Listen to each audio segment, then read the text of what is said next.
마태복음서 3장 13절에서 17절 말씀을 보겠습니다. 그때 예수께서 요한에게 세례를 받으시려고 갈릴리를 떠나 요단강으로 요한을 찾아가셨다. 그러나 요한은 내가 선생님께 세례를 받아야 할 터인데 선생님께서 내게 오셨습니까? 하고 말하면서 말렸다. 예수께서 그에게 말씀하셨다. 지금은 그렇게 하도록 하십시오. 이렇게 하여 우리가 모든 의를 이루는 것이 옳습니다. 그제서야 요한이 허락하였다. 예수께서 세례를 받으시고 곧 물에서 올라오셨다. 그때 하늘이 열렸다. 그는 하나님의 영이 비둘기같이 내려와 자기 위에 오는 것을 보셨다.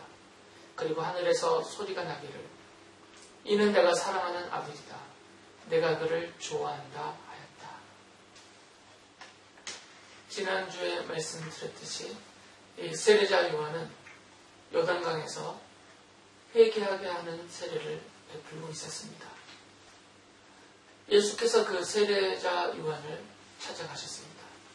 그리고 그에게 세례를 받으시려고 하셨죠. 이 마태복음 3장 13절부터 17절까지의 이 기록은 예수께서 세례자 요한에게 세례를 받으시는 장면입니다. 그러면 당연히 우리는 질문을 하게 되겠죠. 떠오르시는 질문은 뭔가요? 왜 예수께서는 세례자 요한에게 가서 세례를 받으셔야만 했느냐입니다. 분명히 세례자 요한은 마태복음 3장 11절을 보면 이렇게 말씀하셨거든요. 나는 너희를 회개시키려고 물로 세례를 준다. 죄가 있는 이스라엘 사람들에게 그들의 죄를 자백하게 하고 하나님께 그 죄를 용서받기를 사모하여서 회개하며 하나님 앞에 죄 용서를 구하게 하는 바로 그 세례를 베풀었던 것입니다. 그렇다면 이 세례를 받아야 될 대상자들은 바로 죄인이죠. 회개할 것이 있는 죄인들이 세례자 요한에게 찾아 나와서 그가 베푸는 세례를 받는 것입니다. 그러나 우리 예수님은 죄가 없으신 분이십니다. 하나님의 아들이시고 성령으로 잉태되어져서 인간의 일반적인 생육법으로 출생하여 모든 사람이 짊어지고 사는 원죄와 또 스스로 죄악을 생각하고 마음에 품고 말하고 행하는 스스로 지은 죄가 우리 예수께는 전혀 없습니다. 죄가 없으신 예수님께서 그 죄를 고백하고 회개하게 하는 세례를 왜 받으시려고 스스로 세례자 요한을 찾아가셨는가? 이게 이 본문을 이해하기 위한 질문입니다. 세례자 요한도 예수께서 자기의 세례를 받으실 필요가 없는 분이라는 것을 알고 있었습니다. 오히려 세례자 요한 자기 스스로도 예수께로부터 세례를 받아야만 하는 그런 위치에 있다는 것을 스스로 알고 있었습니다. 그래서 세례를 받으시려는 예수를 그는 말리면서 이렇게 말씀을 드렸죠. 마태복음서 3장 14절에서 내가 선생님께 세례를 받아야 할 터인데 선생님께서 내게 오셨습니까? 하고 말하면서 말렸다. 이미 세례자 요한은 이스라엘 사람들에게 선포한 것이 있습니다. 나는 지금 여러분에게 물로 세례를 주고 있지만 여러분을 회개시키기 위해서 물로 세례를 주고 있지만 본래는 나보다 먼저 앞서신 분이시지만 이제 내 뒤에 오시는 그분은 성령과 불로 세례를 주실 것입니다. 라고 이미 세례자 요한은 오실 예수 그리스도에 대해서 그분이 어떤 분이신지를 사람들에게 말하고 있었어요. 그러니까 세례자 요한은 예수께서 자신에게 세례 받으려는 것을 이해할 수가 없었던 거죠. 그분이 오셨을 때 오히려 자신이 무릎을 꿇고 제가 세례를 받겠습니다 해야 되는데 예수님께서 나에게 세례를 베푸십시오라고 말씀하시니까 그가 받아들일 수가 없었던 것입니다. 예수님께서도 이 세례자 요한이 한 그 말을 틀렸다라고 말씀하시지 않고 동의하셨어요. 예수님께서 세례자 요한에게 하신 말씀을 보면 그것이 암시가 되어져 있습니다. 3장 15절에서 세례자 요한에게 이렇게 말씀하셨습니다. 지금은 그렇게 하도록 하십시오. 지금은 그렇게 하도록 하십시오. 이렇게 하여 우리가 모든 의를 이루는 것이 옳습니다. 지금은 그렇게 하라라는 것입니다. 세례자 요한이 예수님께 세례를 베풀 수가 없습니다. 본래는. 그의 위치가 그럴 수 있는 위치가 아닙니다. 하지만 예수께서는 다 알고 계시지만 그러나 지금은 이 지금이라는 표현은 당장이라는 그런 단어도 있지만 그 헬라 뜻 자체가 또 이것을 부사구로 쓸 때는 지금 이 시간에는 이런 뜻이 있습니다. 그래서 지금 이 시간에는 나에게 세례를 베풀라라는 것이에요. 이전에도 세례자 요한에게 예수께서 세례 받으실 일은 전혀 없었습니다. 이후로도 없습니다. 그러나 지금은 세례를 받으셔야 될 이유가 있기 때문에 지금은 나에게 세례를 베풀라라는 말씀이에요. 그 이유를 바로 뒤이어서 말씀하셨죠. 이렇게 하여 우리가 모든 의를 이루는 것이 옳습니다. 예수님께서 세례 받으실 필요가 없는데도 세례자 요한에게 세례를 받으시려는 이유는 모든 의를 이루기 위해서요. 모든 의를 이루기 위해서 세례를 받으신 겁니다. 그러면 두 번째 질문이 되죠. 이제 첫 번째 질문에 대한 답은 우리가 얻었습니다. 왜 세례자 요한에게 예수께서 세례를 받으시려고 하는가? 모든 의를 이루기 위해서구나. 예수님이 하신 말씀을 보면 그 답을 할 수가 있습니다. 예수께서는 세례자 요한에게 세례를 받으시면서 모든 의를 이루시기 위하여서 찾아 나오셨다라고 스스로 말씀하셨기 때문입니다. 그러면 두 번째 생기는 질문은 그렇다면 예수님께서 이루시고자 하신 그 모든 의가 도대체 무엇이냐 이거죠. 성경에서 이 의라는 단어는 기본적으로는 윤리적인 측면에서 사용한 단어입니다. 윤리적인, 도덕적인 올바름, 이것을 의다라고 말해왔죠. 이것이 구약적인 배경입니다. 그러나 예수님께서는 이미 이 모든 의를 그런 측면에서 본다면 다 이루신 분이세요. 죄가 없으신 분이시고 모든 율법을 완전하게 준수하신 분이시고 어떤 흠도 어떤 오류도 없는 완전한 거룩에 계시는 분이십니다. 그럼 예수님께서 이루시고자 하신 모든 의는 예수님 당신의 이런 거룩하심을 근거로 본다면 윤리적인 의는 아닐 것이에요. 도덕적인 의는 아니죠. 이것이 세례와 무슨 상관이 있겠습니까? 죄가 있는 사람에게는 깊은 상관이 있죠.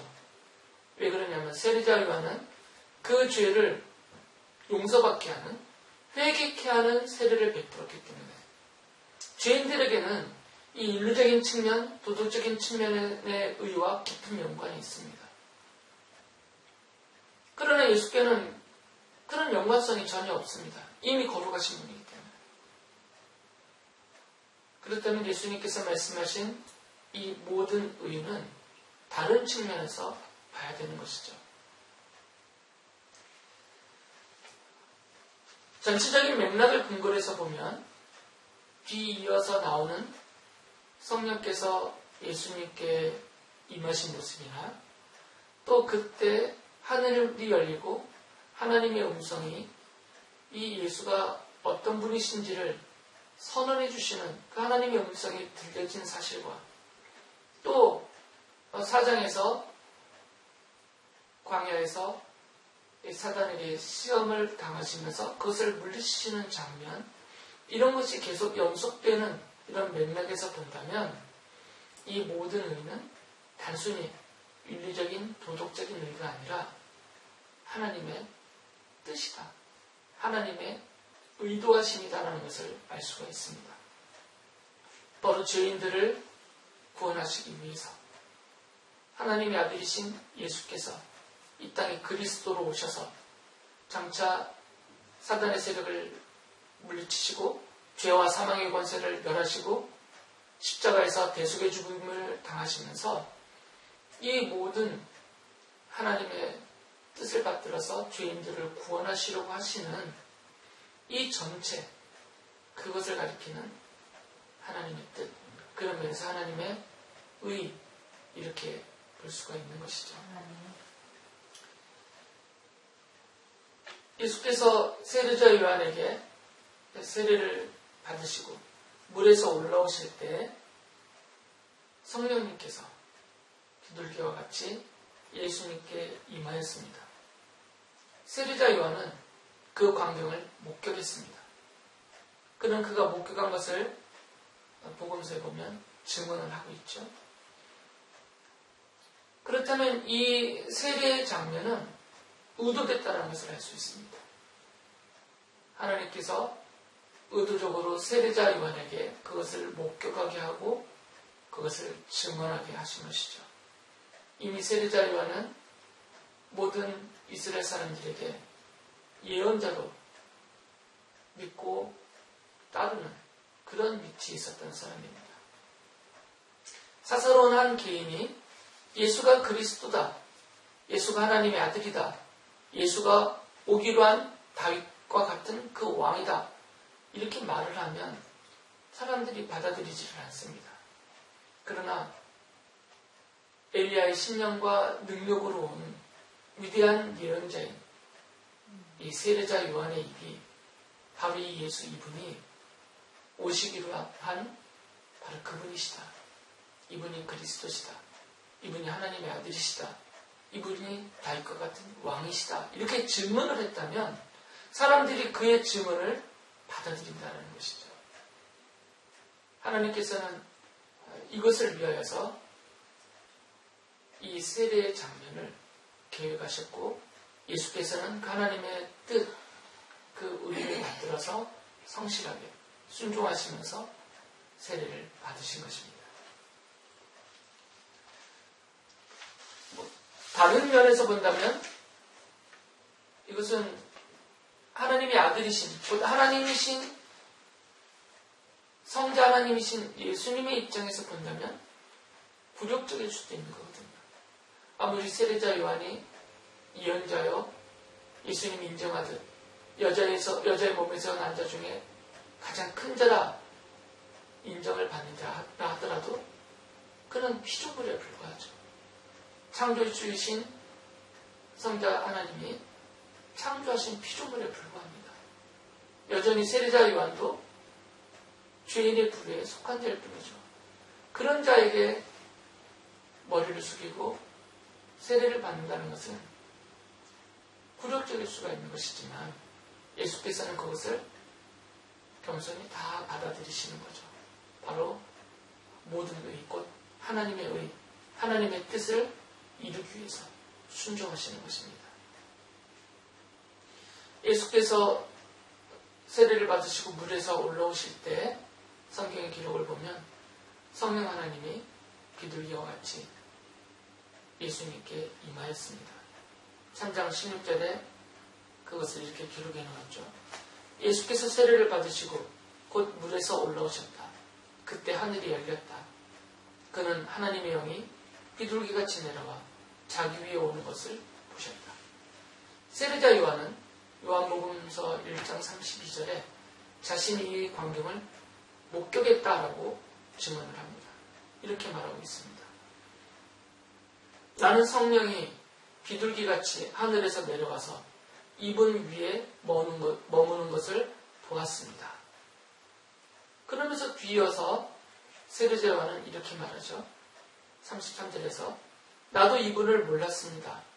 그러나 나를 보내어 물로 세례를 주게 하신 분이 나에게 말씀하시기를 성령이 어떤 사람 위에 내려와서 머무는 것을 보거든 그가 바로 성령으로 세례를 주시는 분임을 알아라 하셨습니다. 나를 보내어 물로 세례를 주게 하신 분은 하나님이시죠. 하나님께서 세례자 요한을 보내셔서 회개케 하는 세례를 주라라고 명하셨고요. 세례자 요한은 그 말씀에 순종해서 사람들에게 회개케 하는 세례를 베풀고 있었습니다. 그분은 하나님이시죠. 그 하나님이 세례를 주라라고 말씀하실 때 또 주신 말씀이 있다는 것이에요. 그 주신 말씀은 성령님이 내려와서 어떤 사람 위에 머무는 것을 본다면 바로 그 사람이 성령으로 세례를 주시는 분이다 라고 미리 알려주셨다는 것이에요. 세례자 요한은 그분이 어떤 분인지는 몰랐죠. 처음에는 아직 보지 못했으니까 많은 사람들에게 세례를 주었지만 성령님이 내려와서 그 위에 임하는 그런 사람을 아직까지 보지 못하고 있었어요. 그런데 예수께서 오셨을 때에는 그 예수님께 성령님이 내려오셨단 말이죠. 그 위에 임하셨어요. 그래서 세례자 요한은 비로소 내가 알았다는 겁니다. 바로 예수 이분이 하나님이 내게 말씀해 주셨던 바로 그분이시구나. 성령이 내려와서 머무는 바로 그 사람, 곧 성령으로 세례를 주시는 바로 그리스도시구나. 자신이 그것을 알게 되었다라고 말하고 있습니다. 세례자 요한은 이 사실을 증언했습니다. 바로 예수가 이분 예수가 그리스도시다. 이분에게 하나님이 약속하시고 말씀하신 대로 성령님이 임하셨다. 이분에게 성령님이 임하신 것이 이분이 그리스도라는 증거이다. 내가 그것을 똑똑히 목격했다라고 사람들 앞에 증언한 것입니다. 그럼 여기서 또 하나의 크게 중요하다라고 말할 수는 없지만 당연히 드는 질문이 있습니다. 왜 예수님께 임하시는 성령님을 비둘기와 같다라고 비유를 했겠냐라는 것이에요. 예수님 머리에 비둘기가 실제로 날아와서 내려앉은 것은 아닙니다. 같이라는 표현을 쓴 거면 비둘기가 앉았다는 것이 아니라 비둘기의 형체나 아니면 비둘기로 느껴질 수 있는 어떤 형상으로 성령님이 눈에 보이도록 내려오셨다는 것이에요. 그렇지 않으면 인간 세례자 요한의 눈에 목격될 수가 없지 않습니까? 성령님이 그냥 임하시면 성령님은 눈으로 볼 수 있는 분이 아니기 때문에 성령님이 임하시는지 안 임하시는지를 세례자 요한이 알 수가 없어요. 그래서 세례자 요한에게 눈으로 보고 알 수 있도록 형상화하여서 오신 것이죠. 그런데 그 형상화한 모습이 비둘기였다는 거죠. 다시 말씀드립니다. 비둘기가 실제로 구구구하고 내려와서 예수님 머리에 앉은 거 아닙니다. 그렇게 느껴지도록 형상화되었다는 것이에요. 왜 이렇게 비둘기로 비유를 하셨냐면 이 복음서 시대 때는 유대의 그 랍비들이 많은 글을 썼는데 이들이 쓴 글을 랍비 문헌이라고 부르거든요. 근데 이 랍비 문헌이 말라기서가 끝난 다음부터 복음서가 기록되는 그 사이에 기록된 문헌들을 랍비 문헌이라고 부릅니다. 그런데 이 랍비 문헌은 랍비들이 썼다라는 얘기예요. 쉽게 말하면. 그런데 이분들이 쓸 때 점점 관용구가 생기기 시작했어요. 관용어들. 그러니까 늘상 쓰는 표현이라는 거죠. 무엇을 가리킬 때 공통되게 거의 대부분 늘상 쓰는 표현을 관용어, 관용구라고 하는데 이 랍비들이 쓴 그 문헌의 후대에 가면, 랍비 문헌의 후기라고 하면 지금 복음서의 이 시대를 말합니다. 예수께서 이제 막 사역하시는 그 시기도 포함이 되는데, 그 시기에 기록된 랍비 문헌들을 보면 이 성령님을 비둘기로 비유를 많이 해놨어요. 그래서 이들의 그 성경 해설서 이런 데를 보면 창세기 1장 2절에 나오는 물 위를 운행하시는 그 하나님의 영을 비둘기로 비유를 해놨어요. 그런 표현들이 나오는 거죠. 그리고 그 외 여러 문헌들에도 성령님을 자주 이 비둘기의 형상으로 비유하면서 관용어처럼 많이 사용을 한 것이죠. 이 마태복음을 기록한 저자도 그런 영향을 받은 것 같습니다. 그래서 임하시는 그 모습을 표현할 때 성령님이 임하시는 그 모습을 비둘기와 같이라는 표현을 썼어요. 이렇게 표현을 해놓으면 이 글을 읽는 유대 독자들은 성령님이시구나 이렇게 쉽게 이해를 할 수가 있기 때문에 관용적인 표현이니까 그래서 굳이 비둘기와 같이라는 표현을 쓴 거죠.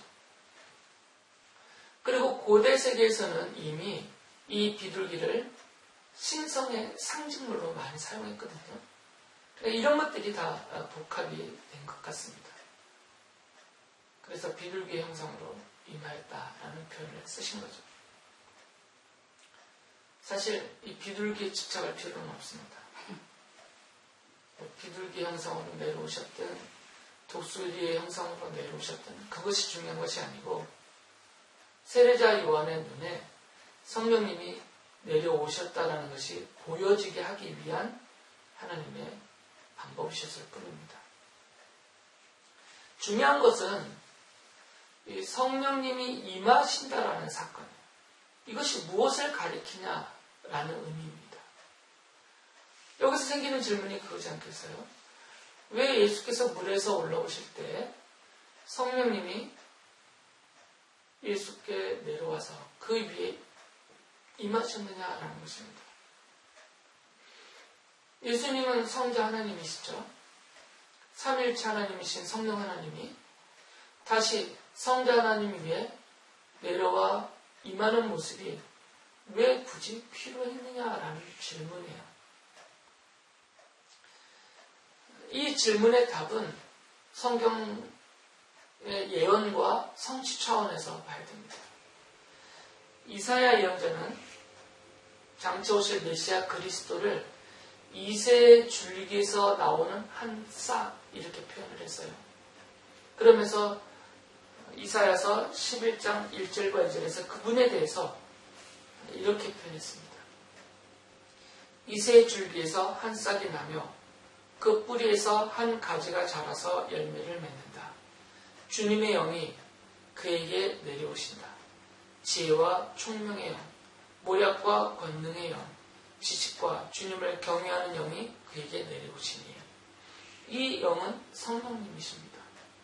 성령 하나님이, 곧 하나님의 영이 바로 이새의 뿌리에서 나는 한 싹, 곧 메시아, 그리스도에게 임하신다라고 말씀해놨어요. 이 말씀은 하나님의 영이 임하는 그자가 바로 그리스도다, 메시아다 이런 말씀이에요.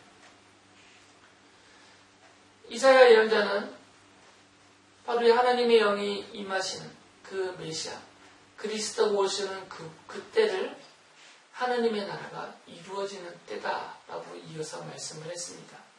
이사야서 11장 6절부터 9절을 제가 좀 길지만 읽어드리겠습니다. 그때에는 그 1절과 2절에 바로 그분이 오시는 때입니다.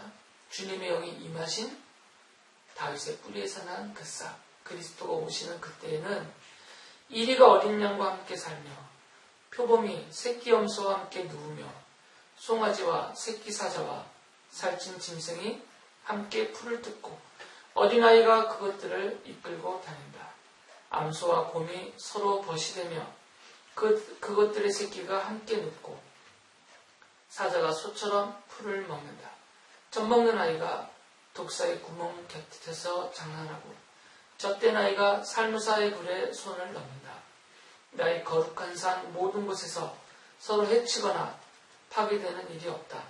물이 바다를 채우듯 주님을 아는 지식이 땅에 가득하기 때문이다. 바로 이것은 하나님의 나라를 말합니다. 요한계시록에서도 이 말씀을 그대로 인용하면서 새하늘과 새 땅의 장면을 똑같이 묘사를 했죠. 그리스도가 오시면 하나님의 나라가 이루어집니다. 그런데 그 그리스도가 어떤 분이시냐면 하나님의 영이 그에게 하나님의 영이 임하신 그분이 바로 그리스도다라는 것이에요. 하나님께서는 이사야서 42장 1절을 보면 바로 그 그리스도에게 하나님이 종으로 사용하시는 장차 십자가에서 죽으시면서 하나님의 뜻을 완전히 순종할 받드는 고난당하는 종으로 그 그리스도를 메시아를 사용하실 것인데 그 그리스도에게 하나님의 영을 준다라고 약속하셨어요. 42장 1절에서 이렇게 말씀하셨습니다. 나의 종을 보아라. 그는 내가 붙들어주는 사람이다. 내가 택한 사람, 내가 마음으로 기뻐하는 사람이다. 내가 그에게 나의 영을 주었으니 그가 뭇 민족에게 공의를 베풀 것이다. 이사야서는 뒤이어서 이 1절에 뒤이어서 바로 그분이 어떤 분이신지를 쭉 설명했죠. 그 설명한 내용들을 복음서는 그대로 인용하면서 예수님께 적용을 했습니다. 그러니까 하나님의 영을 그분에게 주시는데 그분은 하나님이 사용하시는 하나님의 종이세요.